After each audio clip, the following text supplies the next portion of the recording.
सुमन एक साधारण गृहिणी थी। सुबह की चाय से लेकर रात के खाने तक पूरे घर को जैसे उसकी सांसों से रोशनी मिलती थी। उसका हंसता हुआ चेहरा ही पूरे घर का चैन था। लेकिन एक दिन ये मुस्कान जैसे कहीं खो गई।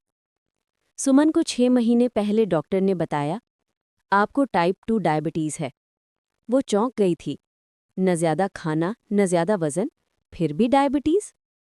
धीरे धीरे उसने इंसुलिन लेना शुरू किया, खाने में बदलाव किया, लेकिन उसके चेहरे की रोशनी धीरे धीरे बुझने लगी। सुमन अब कम बोलने लगी थी। उसके पसंदीदा शौक जैसे बागवानी और सिलाई छूट गए थे। कभी कभी वो घंटों खिड़की के पास बैठी रहती, खाली निगाहों से बाहर देखती हुई। रात में नींद नहीं आती और दिन में कुछ अच्छा नहीं लगता। विवेक ने एक दिन पूछा, सब ठीक है ना? वो मुस्कुराई, लेकिन वो मुस्कान सिर्फ होठों तक थी। एक दिन उसकी हालत बिगड़ गई। Sugar level 320+। डॉक्टर ने देखा तो बोले, शारीरिक इलाज से ज़्यादा आपको मानसिक सहयोग की ज़रूरत है। उन्हें शक हुआ कि ये डायबिटीज़ की वजह से हुआ डिप्रेशन है, जिसे अक्सर लोग समझ नहीं पाते। विवेक ने जिद की और सुमन को डॉक्टर रीना के पास ले गया। पहली बार सुमन ने किसी से खुलकर कहा, मुझे ऐसा लगता है जैसे मैं अब खुद से दूर हो गई हूँ, जैसे मैं सिर्फ दूसरों के लिए जी रही हूँ।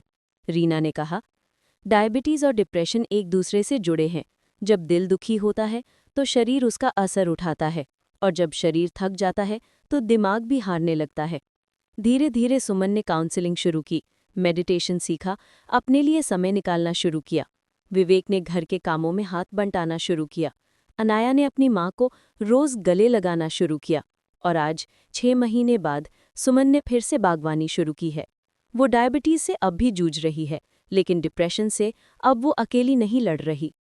कहानी की सीख, डायबिटीज सिर्फ शरीर की नहीं, दिल और दिमाग की भी बीमारी हो सकती है।